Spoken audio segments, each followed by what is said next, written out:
Meus irmãos, essa é a última mensagem da nossa série Resoluções. A próxima quarta-feira, Natal, depois Ano Novo. E em janeiro teremos outra série de mensagens.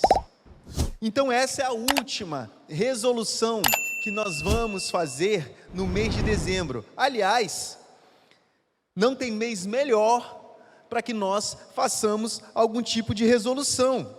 E nessa série Resoluções, a gente tem tentado propor ou dar algum norte para as deliberações dos irmãos. Não é que a gente tem dito que os irmãos têm que fazer, mas temos aqui lançado mão de alguns temas que os irmãos podem refletir, podem levar para casa e quem sabe levar para o ano que vem.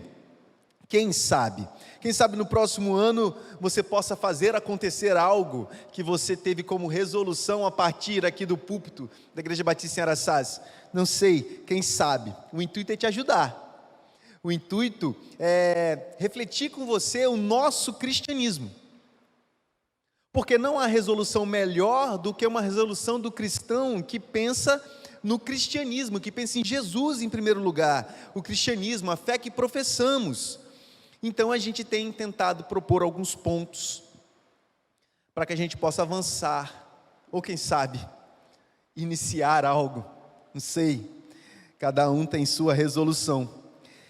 Hoje nós vamos ler um texto que é um texto muito famoso, na verdade tem alguns versículos muito famosos nesse texto, mas nós vamos ler ele completo. Então eu vou te pedir para abrir em Romanos, carta do apóstolo Paulo aos Romanos, nós vamos ler no capítulo 10, dos versos 9 ao 18, carta do apóstolo Paulo aos Romanos, no capítulo 10, lá no finalzinho da carta, do 9 ao 18, eu vou projetar, mas eu peço para que você mantenha seu texto aberto e nessa semana, faça uma reflexão sobre o texto.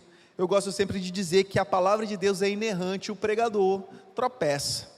Então, verifique nas escrituras sagradas tudo aquilo que for pregado, tudo aquilo que for dito, tudo que for falado. A Bíblia está correta.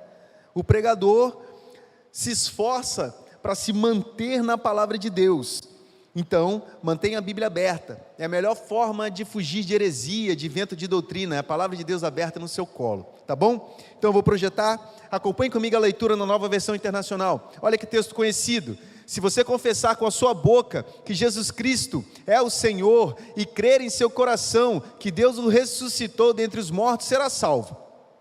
Pois com o coração se crê para a justiça e com a boca se confessa para a salvação. Como diz a Escritura, todo que nele confia jamais será envergonhado. Não há diferença entre judeus e gentios, pois o mesmo Senhor é Senhor de todos e abençoa ricamente todos os que o invocam, porque todo aquele que invocar o nome do Senhor será salvo.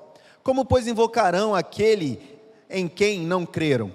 E como crerão naquele de quem não ouviram falar? E como ouvirão, se não houver quem pregue? E como pregarão se não forem enviados? Como está escrito, como são belos pés dos que anunciam boas novas. No entanto, nem todos os israelitas aceitaram as boas novas, pois Isaías diz: Senhor, quem creu em nossa mensagem?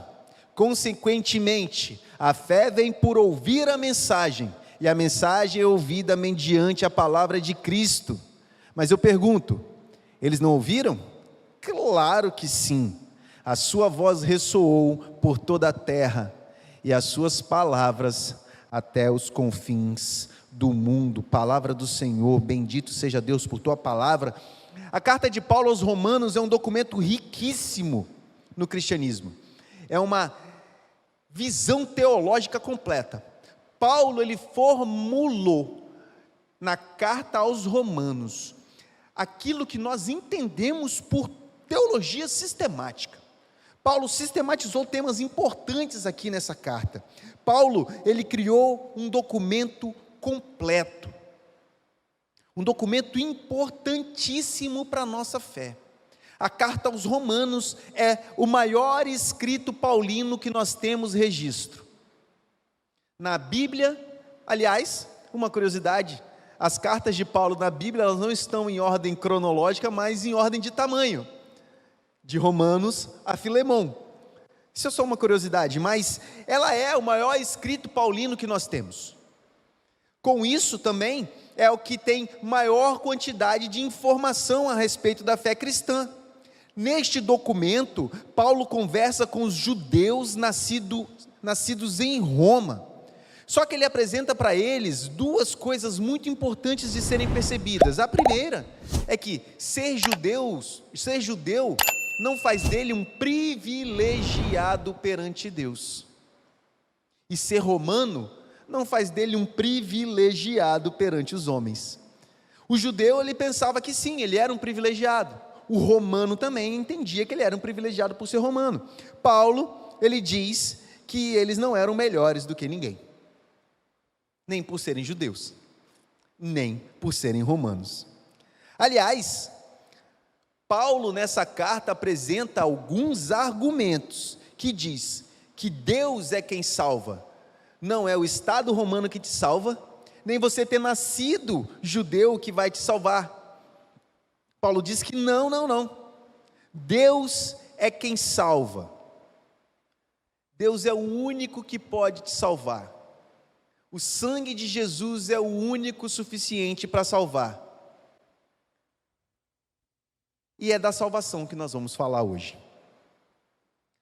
Porque o título da nossa mensagem, a resolução que eu proponho para 2025, aqui na Igreja Batista Araçás, é que a igreja cresça.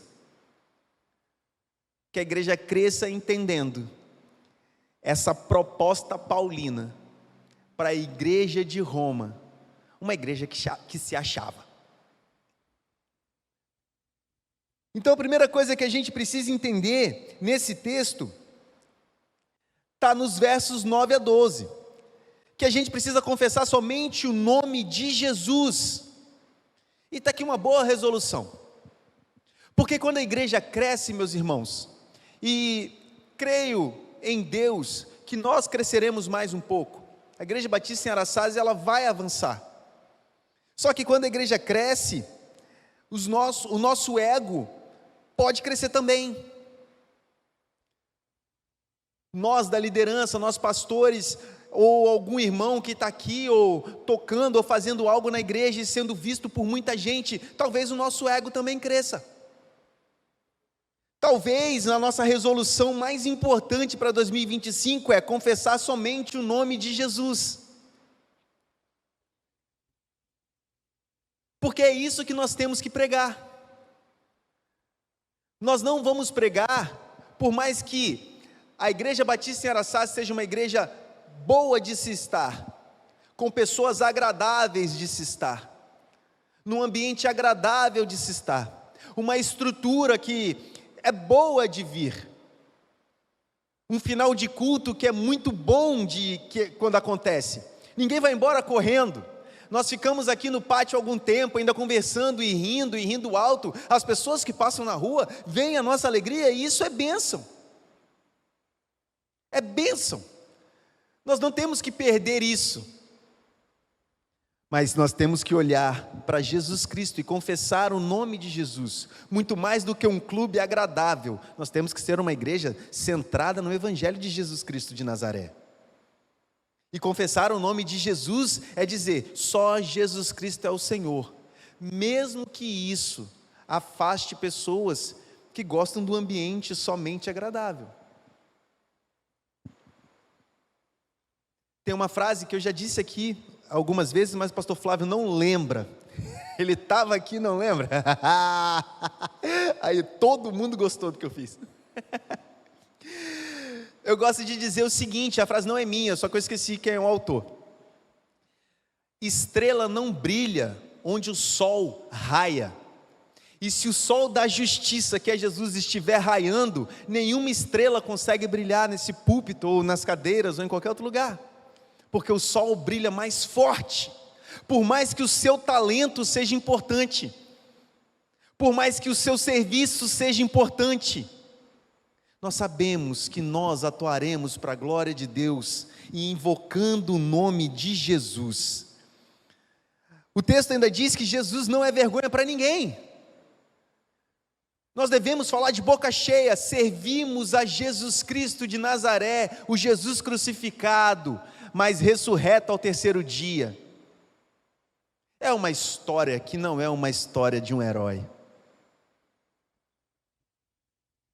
Nós contamos a história de um herói que morre, ressuscita e fala: vocês vão vencer, mas vocês não vão ficar por aqui não, vou levar vocês tudo para novos céus e nova terra. Jesus Cristo não é vergonha para ninguém. Jesus Cristo, servir a Jesus é um orgulho que nós temos que ter. Nós somos mais do que privilegiados de termos fé em Jesus. E bendito seja Deus pelo dom da fé, de crer nele. Bendito seja o nome do Senhor. Nós temos que ter orgulho do nosso Deus. Quando nós nos ajoelhamos na presença do nosso Senhor, isso nos faz humilhados perante Ele, pelo tamanho dEle. E bendito seja o nome do Senhor Jesus.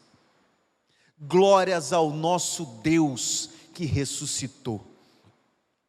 Glórias ao nosso Deus, porque Ele prometeu que nós também ressuscitaremos. Caso morramos antes de Jesus voltar, ressuscitaremos. Caso não morramos, encontraremos com Cristo nos ares. E nesse dia, avistaremos o nosso Deus, onipotente Senhor, vindo em grande glória, para nunca mais sofrermos. E Ele enxugará dos nossos olhos toda lágrima. Não haverá mais dor, não haverá mais pranto, porque é a primeira morte, ela já passou. E nunca mais sofreremos, porque habitaremos com o Senhor para sempre. Bendito seja Deus. Em Cristo, nós também temos que entender que nós somos uma família. E não tem coisa mais complicada do que uma família. Não tem. Meus irmãos, todos nós aqui somos de alguma família, tivemos nossas famílias, e olha quanto arranhão, quanta coisa que acontece, que a gente fala: por que fulano me trata desse jeito, por que fulano fala assim? Mas é na hora do luto, igual nós lemos aqui nos pedidos de oração, que a gente sente falta dos enjoados, que a gente sente falta daqueles que, poxa vida, nem era tão difícil assim, dava para ter relevado, dava para ter pensado antes de responder. Nunca mais eu vou encontrar com fulano de tal. É quando o caixão desce que a gente entende a importância da família. É quando tapa-se aquele buraco que nós entendemos que família é importante, e o tanto que aquela pessoa chata e enjoada faz falta. Talvez eu que sou, né, o chato e enjoado. Pode ser. E aqui também, a palavra de Deus pede para que a gente se reúna aqui e transforme isso aqui numa família. Eu com os meus defeitos, você com os seus defeitos, e a gente junto. Há 2000 anos, o Espírito de Deus mantém a igreja de pé, e se não fosse Ele, meus irmãos, a igreja não existiria mais. Uma instituição com 2 milênios, cheia de gente dentro, só dá certo, porque é o Espírito de Deus que sustenta. Não sou eu. Por que não confessarmos Jesus com mais ímpeto, com mais força, com mais apelo, com mais apego? Que tal confessarmos Jesus Cristo como o único, suficiente Salvador de nossas vidas? A segunda coisa que a gente aprende é na sequência, porque invocar o nome do Senhor salva. Aqui eu quero falar uma coisa: invocar tem 2 significados, Tem aquele menino marrento invocado, aquele que é brabo, aquele que é igual um siri na lata, quando você vai meter a mão por cima, tá assim, ó, tchac, tchac, tchac. E tem invocar de pedir socorro, pedir clemência, pedir desesperadamente que alguém salve. É desse invocar que nós estamos falando. Por mais que a gente conheça alguns crentes invocados, não é desse que nós estamos falando. É pedir socorro, pedir proteção. Então peça socorro a Deus. Confesse o nome de Jesus Cristo como Senhor e Salvador da sua vida e peça socorro a Ele. E pode ser imediatamente. A Bíblia não diz: confesse Jesus Cristo como Senhor e Salvador de sua vida, espere alguns meses, faça um jejum, ore bastante, depois que você terminar de ler a Bíblia, clame ao Senhor por socorro. Não, a Bíblia não diz isso. O que a Bíblia diz? Confesse Jesus Cristo como Senhor e Salvador da sua vida e invoque o nome do Senhor. Todo aquele que invocar o nome do Senhor será salvo. Invocar o nome do Senhor é pedir clemência, crendo que Jesus Cristo é o Senhor. Então, primeiro você confessa esse nome, você sabe que Ele é Deus, você já reconhece que Ele é Senhor e Salvador da sua vida. Na sequência você fala: Deus, me salva, porque eu estou perdido. E a mão do Senhor, cheio de bênçãos, te auxilia. Bendito seja Deus. Bendito seja o nome de Jesus, que pode ser invocado. Bendito seja Jesus Cristo de Nazaré, e bendito seja o sangue na cruz, que nos deu a possibilidade de invocar o nome do Senhor a qualquer momento de nossas vidas. Qualquer momento, qualquer hora, é hora de invocar o nome do nosso Senhor. Então peça socorro a Deus. Clame a Deus por socorro. Ele está disponível para você. Clame a Deus por socorro. E clame ao Senhor em todos os momentos. Não há momento certo. Qualquer momento é momento. Aqui é bom, nós estamos juntos. E aqui nós fazemos as orações coletivas, estamos juntos, bênção, bendito seja Deus por esse ajuntamento que nós chamamos de igreja. Mas você pode clamar a Deus em qualquer momento. Na hora da aflição, clame ao Senhor. Quantos salmos não são assim? Quantos salmos não são assim? Na hora da aflição eu clamei por socorro. Ai, mas é nessa hora que a gente clama mesmo. É nessa hora. Clama por socorro, meu irmão. Clame por socorro. Não viva como se Deus estivesse de ouvidos tapados, lá longe. Jeremias 23 diz, o Senhor fala bem assim: eu sou Deus de longe e de perto.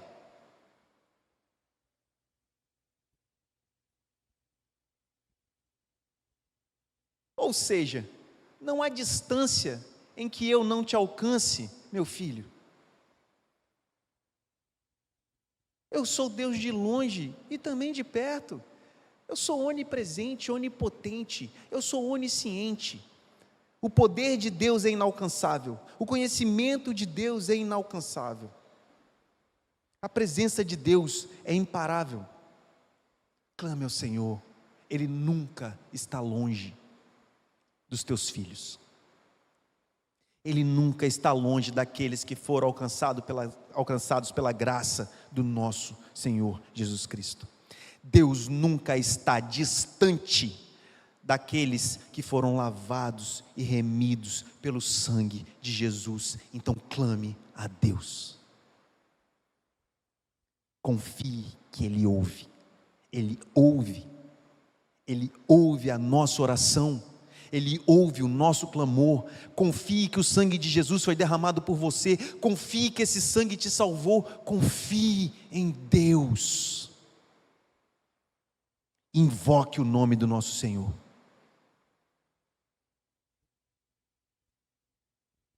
Tem um terceiro ponto que a gente pode aprender. Paulo aqui ele se afasta do texto, né, e ele apresenta um panorama: enviar, pregar, ensinar, crer e invocar. Paulo inverte a ordem, né?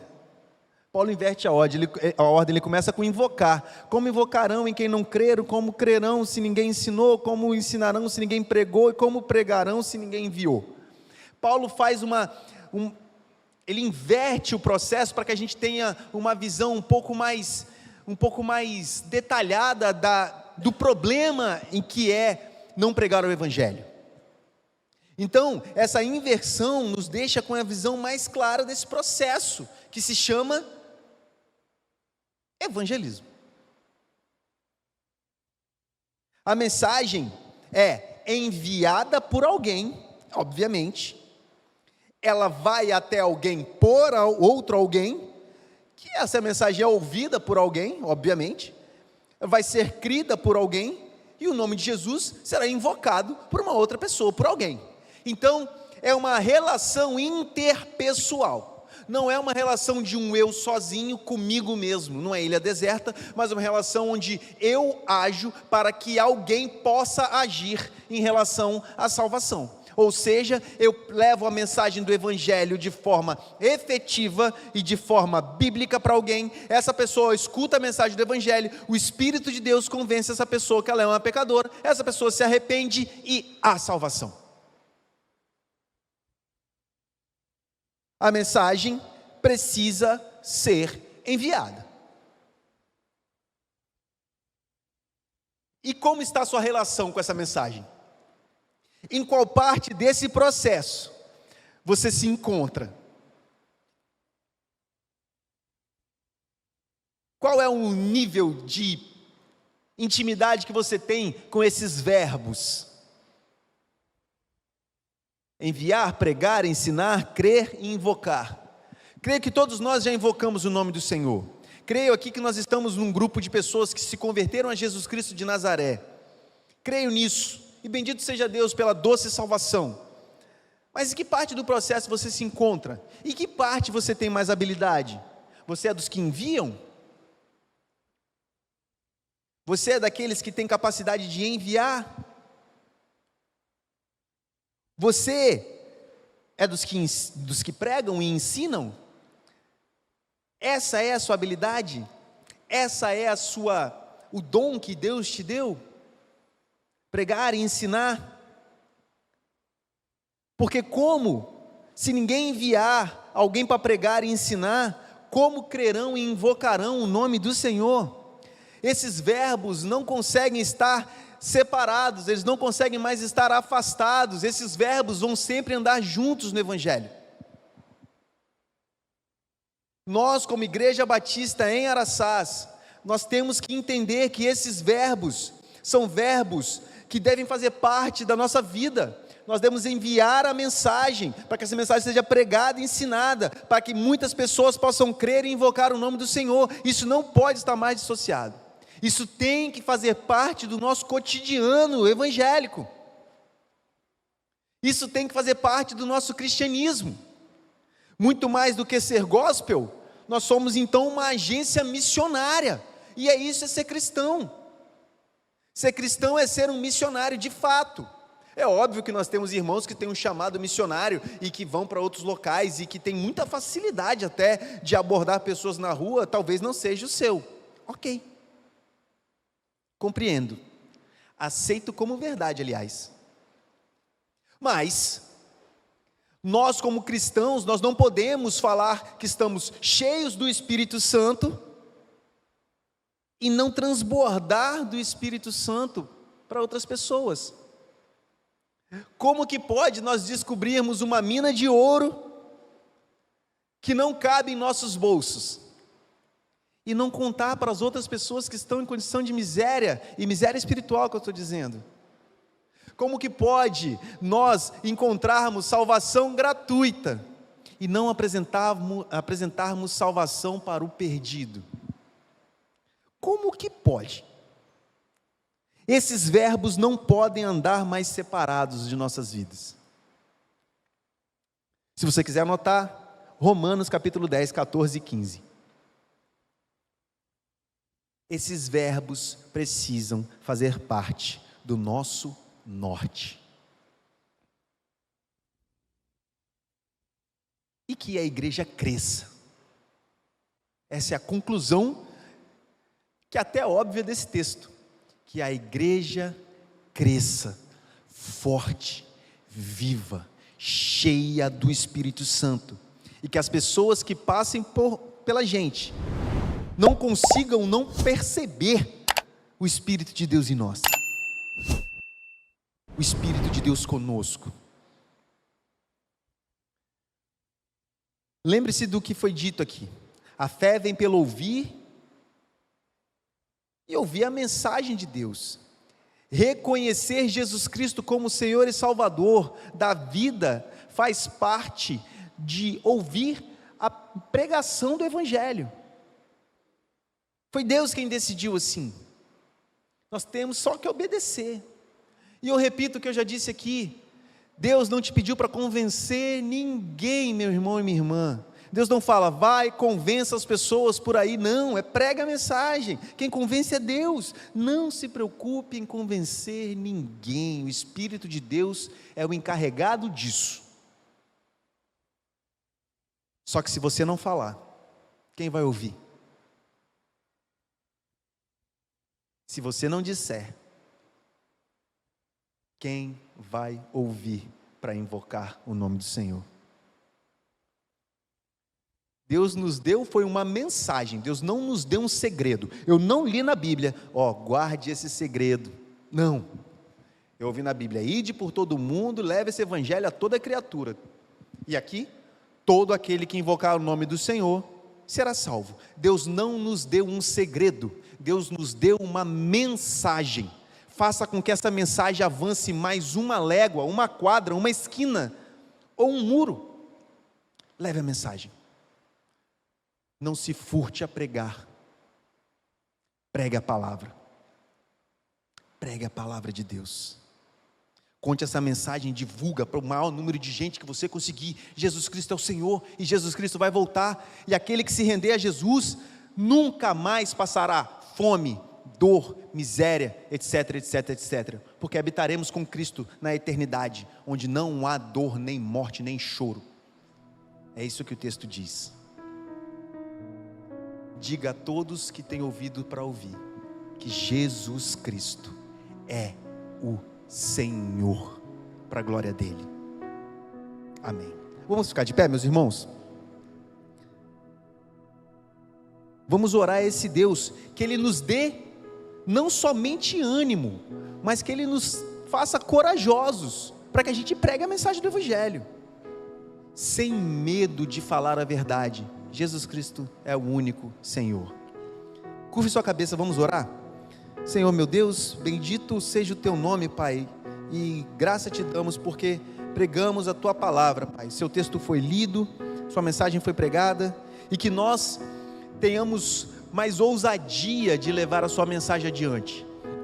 Senhor, nos dê esse espírito de ousadia, para que a gente possa ter a oportunidade de falar com alguém, numa fila de supermercado, ou num momento de descontração, quem sabe andando pelas calçadas, numa padaria, não sei, Deus, nos dê oportunidade, e nos dê sabedoria, Pai, para que a gente possa lembrar do que falar. Nos dê, Pai, sabedoria, entendimento e uma oportunidade de pregar a tua mensagem, para que a Igreja Batista de Araçás não tenha mais bancos para suportar as pessoas, mas não só a Igreja Batista em Araçás, todas as igrejas que confessam o nome de Jesus como único e suficiente Salvador, que todas essas igrejas venham estar repletas de pessoas definitivamente, realmente convertidas ao teu santo nome. Deus, nos dê ousadia, e que a graça soberana de Jesus Cristo, o amor do Pai e as doces e sublimes consolações do Espírito de Deus esteja não só com a Igreja Batista de Araçás, mas com todas as igrejas que confessam o nome do Senhor, não só hoje, mas para sempre. Amém.